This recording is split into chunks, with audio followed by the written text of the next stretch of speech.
Assalamualaikum warahmatullahi wabarakatuh. 90.1 Fas FM Family Radio warna baru untuk keluarga. Selamat siang keluarga Fas. Apa kabar hari Anda kali ini? Sabtu 19 April 2025. Semoga Anda diberikan kesehatan, bahagia untuk bisa menikmati edisi akhir pekan kali ini.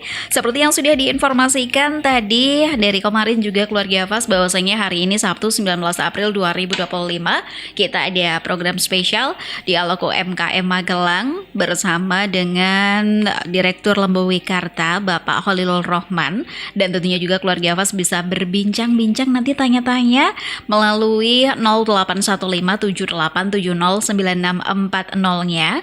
Juga bisa mendengarkan live streaming kami, langsung saja bisa download aplikasi suara ataupun juga noise ya.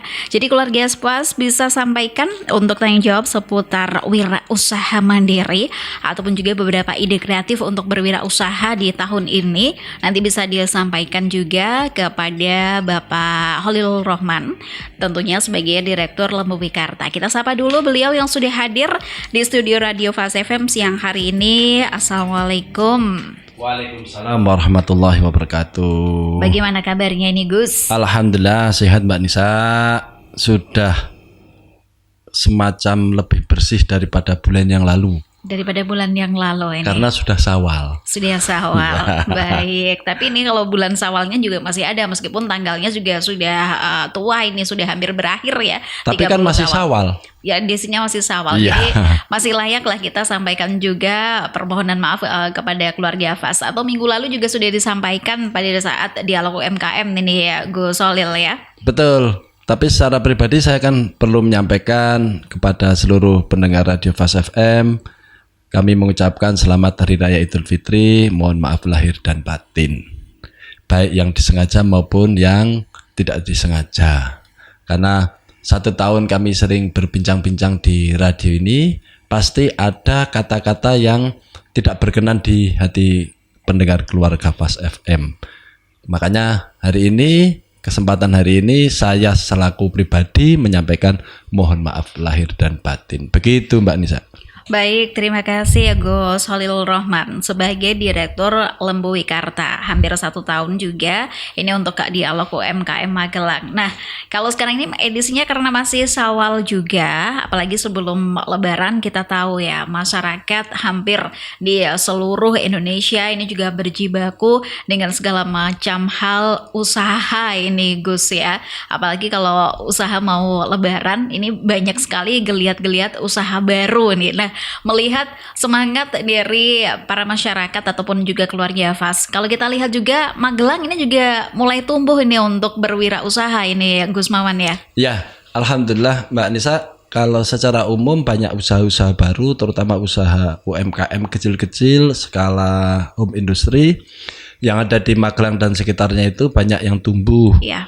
Pertumbuhan itu salah satunya dipicu atau didorong oleh maraknya pemasaran produk-produk baru atau tutorial-tutorial yang ada di sosial media, baik di Instagram, di YouTube atau di platform X dan seterusnya. Itu kan merangsang atau mendorong bagi masyarakat yang selama ini belum punya usaha, mereka mencoba. Kalau kita lihat terutama di platform YouTube itu sangat lengkap sekali, bahkan siapapun yang mau membuka usaha baru, tutorialnya dari A sampai Z itu ada semua Mbak Nisa. Sudah ada semua ya, jadi begitu terbuka lebar beberapa ide bisa kita dapatkan dengan mudah ini. Betul, bahkan konten kreatornya itu banyak yang secara sukarela mau didatangi oleh para calon usahawan itu yang betul-betul mau belajar. Jadi hari ini secara teknis kesempatan itu sangat terbuka lebar. Akan tapi kalau konteks puasa dan Lebaran hari ini kabarnya kurang baik Mbak Nisa. Karena banyak pengusaha, bahkan pengusaha lama yang sudah merintis usahanya bahkan lebih dari 5 atau 10 tahun merasakan ada stagnasi di bulan puasa ini, di mana hasil produksinya itu tidak banyak terserap. Kalau itu pedagang yang sudah terlanjur kulaan banyak barang yang akan diperdagangkan dengan momentum Lebaran ini ternyata di luar ekspektasi mereka.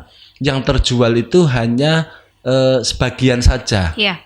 Padahal kalau kita mengikuti ritme Lebaran 3, 2 sampai 4 yang sebelumnya itu betul-betul bisa diharapkan. Tapi memang kondisi ekonomi puasa dan Lebaran hari ini memang sedang kita disuruh prihatin, kira-kira gitu ya.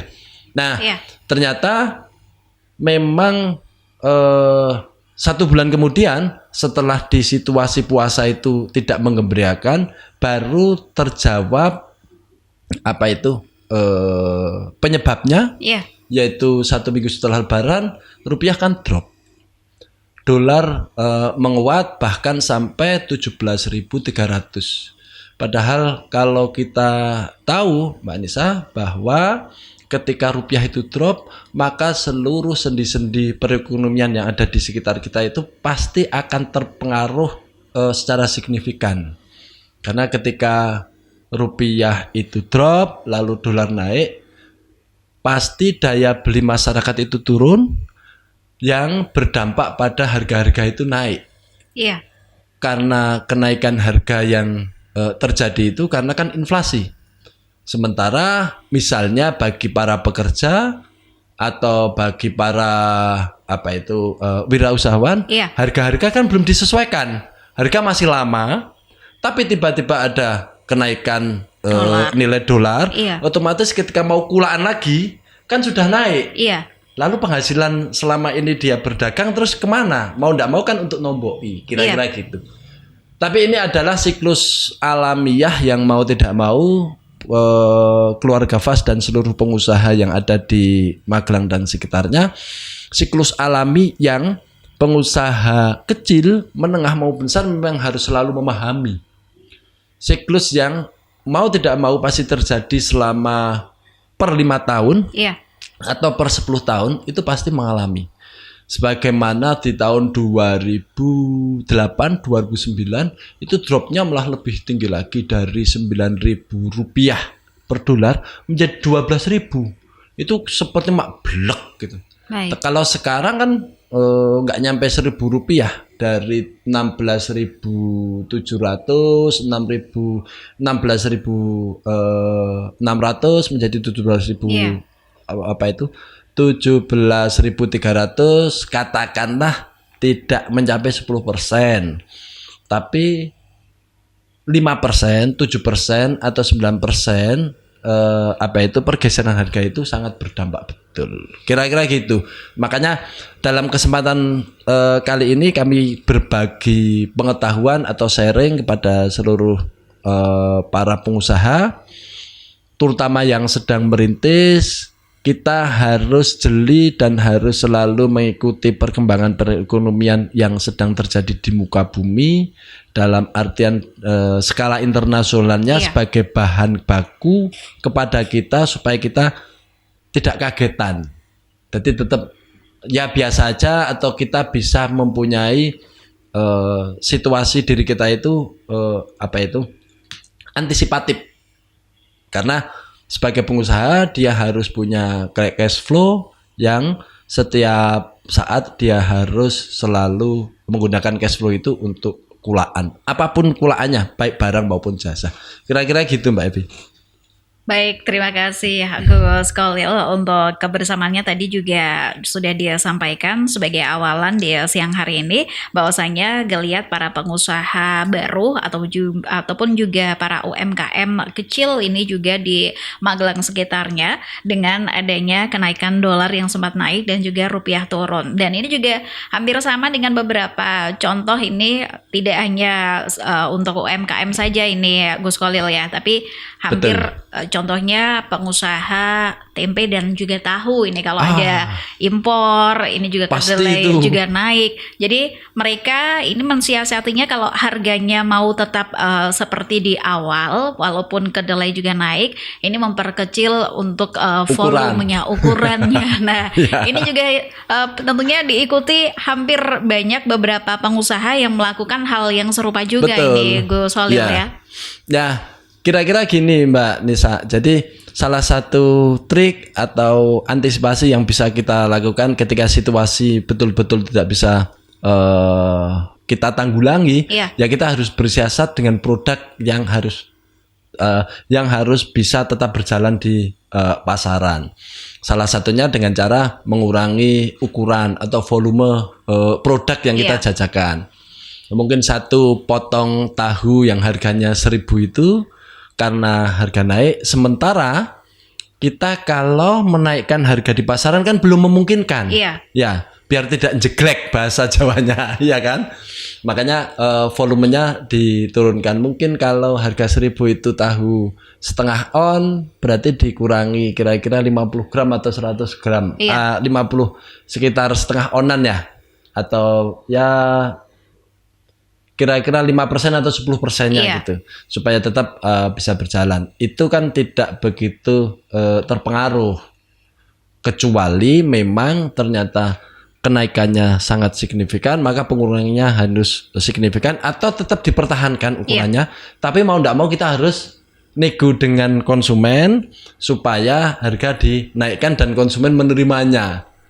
Tapi lama-lama berdasarkan pengalaman selama ini, kita itu lama-lama akan terbiasa dengan kenaikan-kenaikan itu, Mbak Nisa. Iya, jadi banyak sekali kenaikan-kenaikan. Apalagi bulan puasa ini juga kelapa ini juga sempat naik ini Gus Holil ya. 12.000 ya. Hampir 12.000 satu butir, sehingga ini juga berdampak pada santan kelapa instan ini ya. Nah, terutama opornya pasti ini terdampak. Banyak sekali para ibu rumah tangga pada saat bulan Ramadan dan juga Lebaran ini untuk mempertahankan cita rasa pakai santan. Ini juga berat ini kemarin ya Gus. Padahal biasanya kan kelapa itu 6.000 7.000 ya. Itu sudah diparut, sudah jadi. Sekarang 12.000 masih butiran aja. Masih butiran. Berarti kalau parut bisa, kalau sudah diparut bisa menjadi 13 atau 14.000 ya. Oke. Ada informasi bahwa tentang kelapa itu, karena negara Cina itu sedang besar-besaran mengimpor seluruh kelapa di produsen-produsen di negara-negara yang menghasilkan kelapa itu untuk diolah menjadi berbagai macam produk industrialisasi, termasuk antara lain untuk parfum, untuk pembersih kaca atau pembersih metal-metal yang selama ini itu bisa mereka memakai dengan minyak sawit. Akan tapi secara kualitas memang lebih bagus minyak kelapa. Nah, kabarnya produksi kelapa mungkin 1 tahun atau 2 tahun ke depan akan terserap ke sana dan efeknya pasti di pasaran akan naik.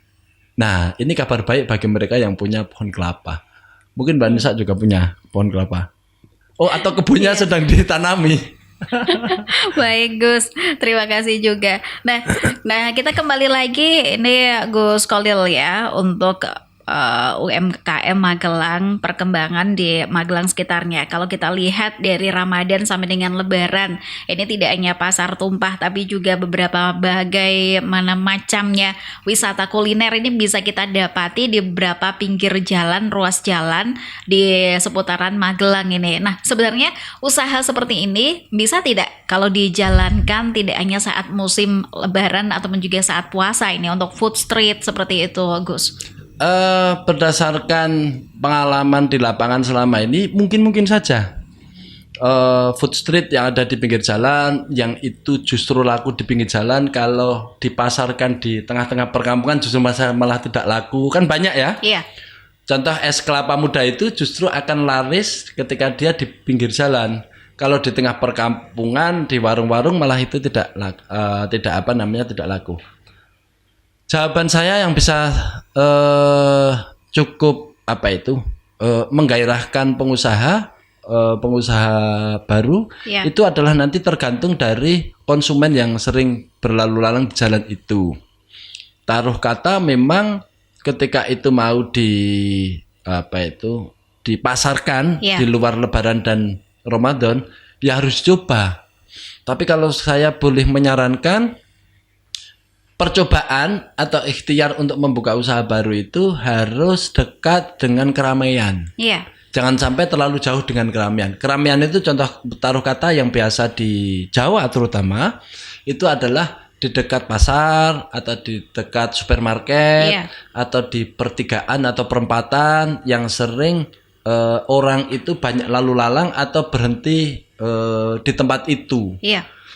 Karena space itu cukup memberikan efek bagi produk yang ditawarkan. Mungkin saja produknya itu adalah produk yang sederhana, familiar, bahkan ya taruh kata kita bisa mengatakan ya janjane meng gorengan seperti itu. Tapi ketika Mbak Nisa jualan gorengan di pertigaan sama di jalan yang lurus yang tidak pertigaan kan bisa bisa membandingkan efeknya. Nah, kalau memang harus membuka di luar Ramadan atau di luar Lebaran, yang pertama saya menyarankan di dekat keramaian. Yang kedua, jika ternyata keramaian itu kurang, kalau saya boleh menyarankan pengusaha ini berkolaborasi dengan UMKM lainnya. Membuka shelter baru. Misalnya ada 5 pedagang, yang satu jualan es kelapa, lalu yang kedua gorengan, yang ketiga jualan soto, yang ketiga jualan bakpao, lalu yang terakhir mungkin membuka tambal ban sama tambal ban sama bensin eceran mungkin. Nah, ketika ada banyak pilihan, orang kan nanti cenderung semakin banyak yang berhenti. Ketika berhenti itulah maka pedagang mempunyai kesempatan untuk memperoleh konsumen yang akan membeli dagangannya. Iya, baik. Nah, kira-kira strategi semacam itu yang harus selalu jeli para pengusaha bagaimana mengkreasi. Karena kalau kita terlalu pasrah kepada Gusti Allah kan juga naif ya, karena mau tidak mau karena manusia dikasih akal untuk selalu berputar harus mencari cara bagaimana supaya dagangannya laku lalu konsumen itu rame mendatangi produk-produknya. Kira-kira gitu Mbak Nisa. Baik, terima kasih Gus Khalil Rohman selaku Direktur Lembu Wikarta. Dan Anda juga bisa sampaikan keluarga Fas untuk bertanya jawab di siang hari ini melalui 081578709640-nya. Kita akan kembali lagi keluarga Fas setelah jeda iklan berikut ini, tetap di Dialog UMKM Magelang.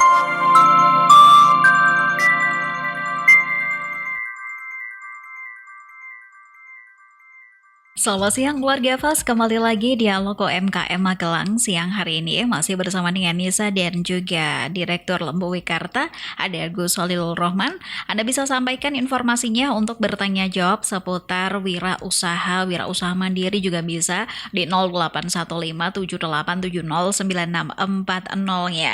Dan kita kembali lagi ke Gus Khalil di siang hari ini. Tadi juga sedikit banyak sudah diinformasikan beberapa kiat khusus sebagai seorang wirausaha mandiri, apalagi kalau yang namanya berwirausaha ini tidak akan jauh-jauh dari yang namanya mengalami jatuh bangun jatuh lagi, ini pasti Gus ya. Lalu jatuh nggak bangun-bangun itu juga pasti ada juga ya. Tanya pengalaman pribadi Mbak Nisa. Waduh, ini pengalaman pribadi ya.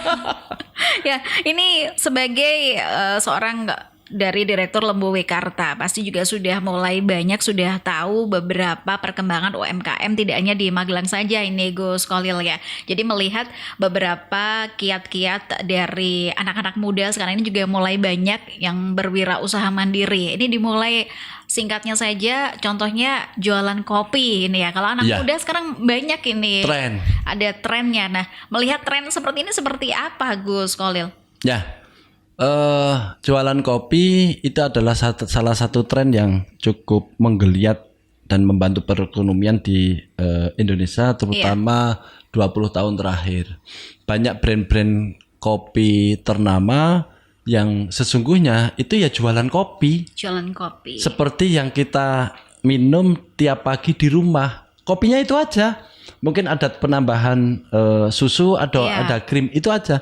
Tapi kan cara pengolahan dan penyajiannya ini. Tapi kan memang gaya hidup terutama anak muda hari ini memang cukup berkembang signifikan. Salah satunya tren-tren warkop, warung kopi yang dulu cukup di pinggir jalan lalu pakai tenda yang ala kadarnya. Hari ini ketika warung kopi itu didesain sedemikian rupa, ternyata bisa menaikkan nilai orang minum kopi. Nilai barang secara apa adanya, kopi panas itu kan 3.000 5.000 ya. Tapi ketika dia dikasih cap yang cukup branded, dia laku menjadi 30.000.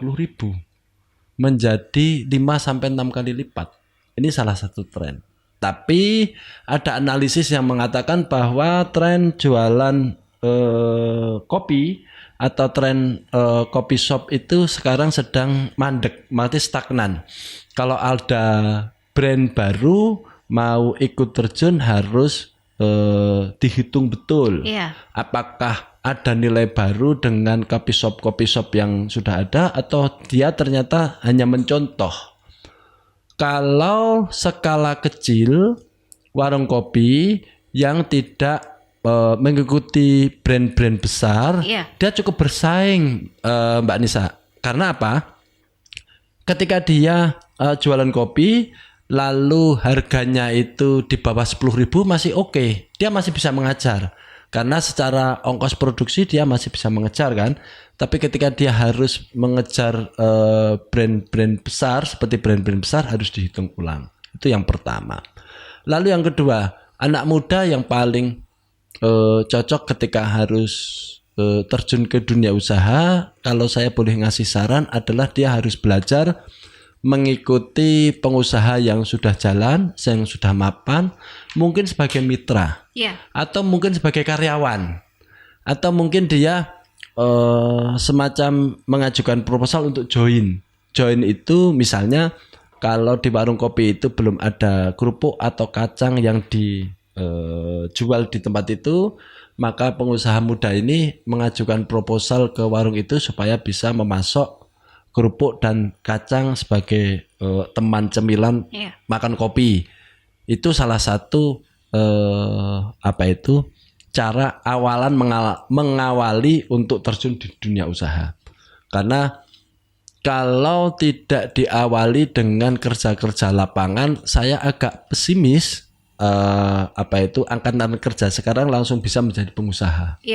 Saya kira banyak contoh di sekitar kita ketika anak muda belajar menjadi pengusaha sementara dia tidak punya pengalaman sama sekali, akhirnya dia terpuruk di tengah jalan karena yang dia pikirkan adalah hal-hal manisnya seperti yang diceritakan di sosial media. Di sosial media yang 1 menit atau hanya 2 menit itu kan cerita-cerita indahnya para pengusaha pemula itu kan, tapi pahitnya kan jarang diceritakan. Ya. Lalu yang ketiga bagi pengusaha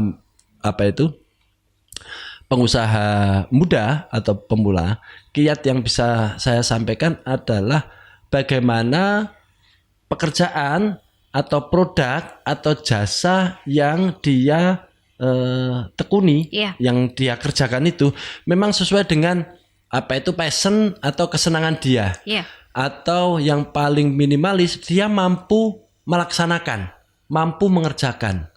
Mohon maaf, yang paling mudah itu misalnya, yang dianggap paling mudah itu adalah kalau ada angkatan kerja baru, dia mau menjadi pengusaha, yang paling bisa dia lakukan itu adalah nambal ban. Yaitu yang harus dibuka dan harus dimulai.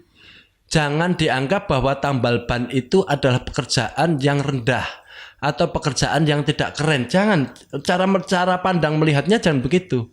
Yang paling prinsip adalah ketika saya bisa nambal ban, lalu ada motor atau mobil datang, bannya bocor, saya bisa menambal, saya dapat upah, saya dapat uang. Itu saja dulu. Jangan dikira bahwa pekerjaan yang paling mulia atau paling keren itu menjadi penjaga di coffee shop. menjadi apa namanya istilahnya? Barista. Barista, kayaknya keren dari segi namanya aja. Tapi belum tentu secara penghasilan itu lebih bagus daripada tambal ban. Karena konteks kita menjadi pengusaha itu adalah bagaimana kita mendapatkan penghasilan atau keuntungan yang sebanyak-banyaknya. Jangan sampai angkatan muda yang sedang terjun di dunia usaha itu yang dia kejar kerennya saja. Kerennya itu adalah nomor sekian atau bonus. Yang paling utama ketika kita mau terjun ke dunia usaha itu bagaimana supaya omset itu terus berputar sehingga keuntungan bisa kita dapatkan. Kira-kira itu Mbak Nisa. Baik, terima kasih Gus Khalil Rohman. Dan untuk Anda keluarga Fas yang mau bertanya, silakan manfaatkan di 0815 7870 9640-nya. Dan sudah ada yang bergabung bersama dengan kita siang hari ini. Ada dari Mama Trias ini yang ada di Magelang.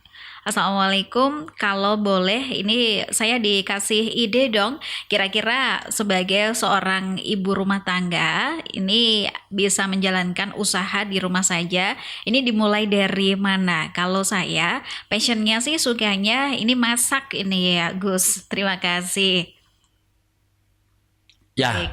Terima kasih Mbak, Mama siapa? Trias. Mbak Mama Trias. Jadi kira-kira gini, yang paling memungkinkan kalau di rumah itu adalah kita punya bahan-bahan atau alat-alat dapur. Memang betul sama Mama Trias untuk kita bergerak di bidang kuliner. Tapi yang harus dicatat, langkah pertama yang bisa dilakukan adalah join, bermitra dengan pengusaha kuliner yang sudah eksis. Jadi misalnya ada kuliner yang memang dia sudah eksis mungkin seminggu sekali atau tiap hari, bahkan tiap hari dapat pesanan pesanan catering nasi dus misalnya. Dia udah mendapatkan pesanan nasi dus 100 dus misalnya. Nah, pengusaha yang mendapatkan order itu kan belum tentu bisa mengerjakan semua. Maka kita bisa bermitra untuk kita membuatkan lauknya, atau kita membuatkan sayurnya, atau kita membuatkan memasak nasinya. Sejauh mana yang kita mampu. Karena mengawali usaha itu memang harus betul-betul dari bawah, dari hal yang terkecil yang paling mungkin bisa kita kerjakan tanpa melibatkan orang lain, tanpa harus mencari karyawan dulu, bahkan bila perlu tidak perlu mengeluarkan biaya yang banyak. Misalnya, kalau kita mendapatkan order untuk memasakkan nasi saja, berarti kan kita cukup belanja beras, air, gas, alat-alatnya kan sudah ada, katakanlah begitu. Nah, yang paling mungkin di situ sampai suatu hari nanti siap untuk menerima order seutuhnya, misalnya untuk membuat 100 dus nasi lengkap, misalnya kayak gitu. Atau yang kedua yang bisa kami sarankan Ibu, bagaimana di rumah itu punya peralatan yang punya peralatan yang memungkinkan untuk bisa di-share dengan pihak lain. Contoh misalnya lahan. Kita punya lahan, sementara ada orang yang punya order itu tidak mempunyai lahan, kan gitu. Kan lahan itu bisa dipakai. Atau jika punya peralatan-peralatan yang bisa dimanfaatkan bagi orang yang mendapatkan order itu tidak punya, misalnya kayak gitu. Dari hal-hal kecil. Saya terlalu rumit jika harus menjelaskan secara detail gitu Bu, karena memang banyak pilihan yang bisa dikerjakan dari rumah. Nah, yang terakhir yang boleh saya share berdasarkan tren di sosial media 5 tahun terakhir. Ibu, di sekitar rumah kita itu banyak hal-hal unik yang bagi orang lain itu menjadi barang yang indah, barang yang bagus. Misalnya sudut rumah, atau sudut ruang tamu, atau itu sudut dapur, atau mungkin halaman rumah kita yang itu pasti unik di mata orang lain. Nah, banyak orang-orang ibu-ibu yang ada di ibu kota itu dia videokan lalu dia share ke sosial media. Jadi dia itu kan menjual konten. Iya. Itu lebih murah lagi. Asumsinya adalah hari ini semua ibu-ibu di rumah itu memegang HP. Iya. Daripada hanya scroll video 15 detik, 30 detik yang ya isinya gitu-gitu aja. Kan sering kita merasakan bahwa alah video kayak gini aja kok bisa laris, bisa view-nya banyak dan seterusnya dan seterusnya. Dengan catatan Ibu, ketika kita mau bikin konten lalu kita upload di sosial media, kuncinya menurut saya satu, harus konsisten dan disiplin.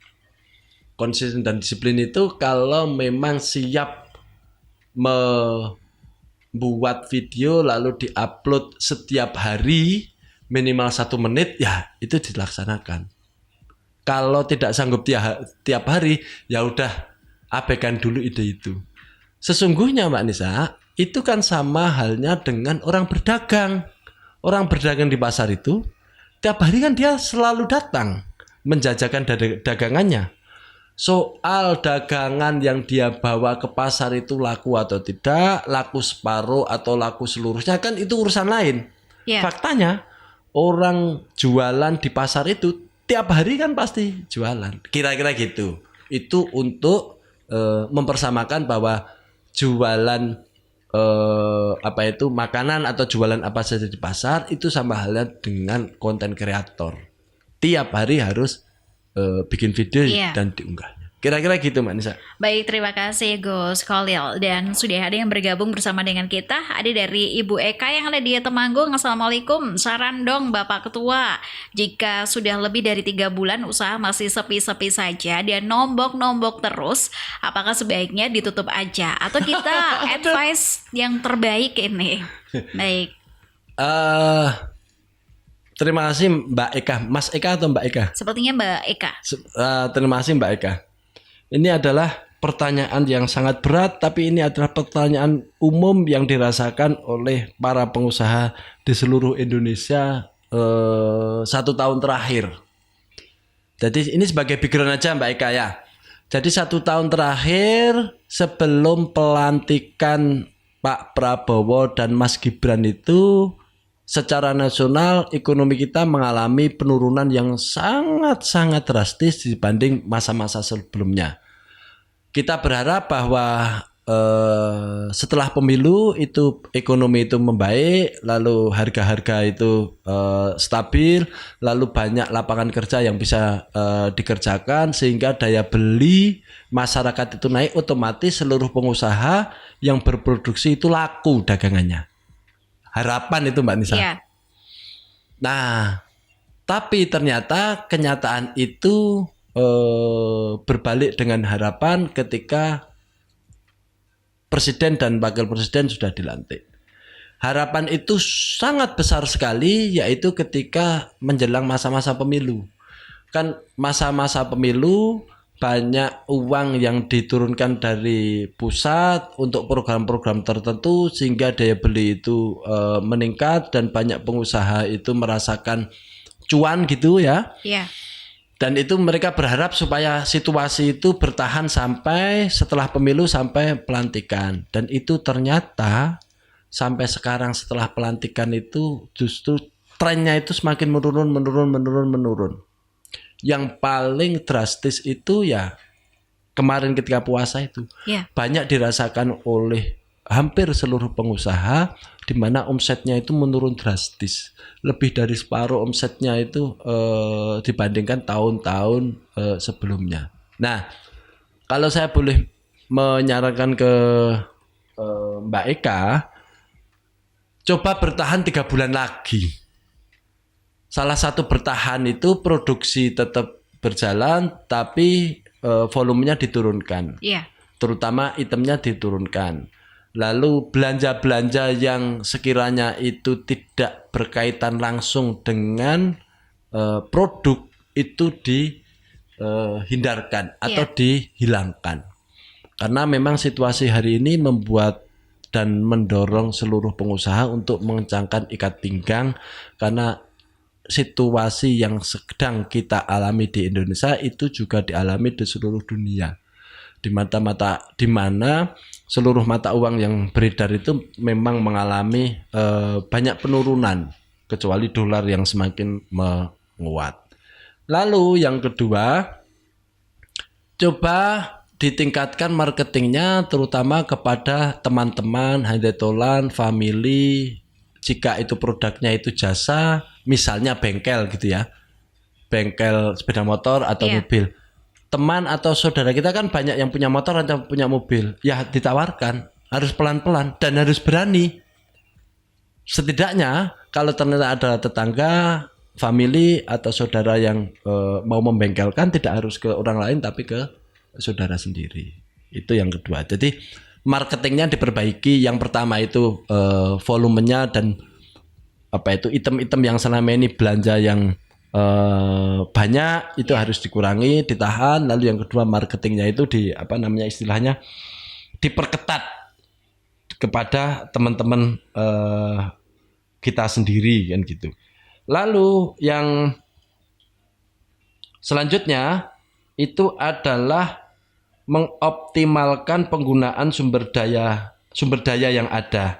Misalnya peralatan yang ada, mesin yang ada itu dimaksimalkan penggunaannya, tidak perlu memperbarui atau mengadakan peralatan-peralatan yang harus mengeluarkan uang. Termasuk juga operasionalnya. Misalnya listrik, air yang selama ini kita banyak harus menggunakan listrik dan air harus dikurangi. Jadi Mbak Eka yang sedang dirasakan Mbak Eka itu juga dirasakan banyak orang, sehingga semua orang pun harus berhemat agar usaha tetap jalan dan tetap lancar. Kira-kira gitu Mbak Evi. Baik, terima kasih Gus Khalil Rohman. Dan juga karena waktunya hampir di jam 2 siang, ini artinya sudah saatnya kita harus segera undur diri. Ini Gus dari Dialog UMKM di siang hari ini sebagai closing pesan untuk para UMKM tidak hanya di Magelang dan sekitarnya juga, tapi untuk keluarga Fas yang mau mencoba untuk berwirausaha kali ini. Gus, silakan. Ya, terima kasih Mbak Nisa. Pesan dari situasi yang 20 atau 30 menit lalu kami uraikan itu adalah situasi yang saat ini sedang dirasakan banyak orang, sehingga mau tidak mau kita harus bertahan. Lalu supaya tidak semakin ikut terpuruk, kita harus mempunyai kreasi-kreasi yang lebih meletik itu kira-kira jika selama ini kita tidak berkomunikasi intensif di WAG yang selama ini ada di HP kita, coba kita manfaatkan. Lalu yang kedua, memang strategi bertahan itu yang paling efektif dan efisien ketika situasi mungkin 6 bulan atau 1 tahun ke depan itu situasi seperti apa kita tidak tahu. Yang paling prinsip bagaimana kita bisa bertahan, lalu kita bisa tetap eksis, yang biasa bukaan warung tetap buka, yang biasanya bisa mengerjakan produksinya tetap dikerjakan dan seterusnya tanpa harus memikirkan oyak-oyakan dengan kualitas atau volume yang banyak. Ya.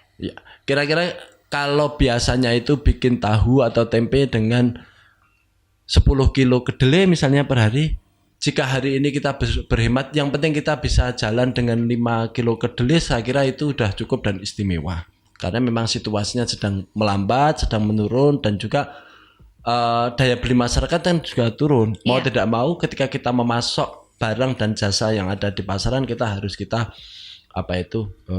turunkan volumenya. Jadi kata kuncinya hari ini memang kita harus bertahan supaya kita tetap bisa nikmat dan lezat menghirup udara segar. Kira-kira gitu Mbak Nisa.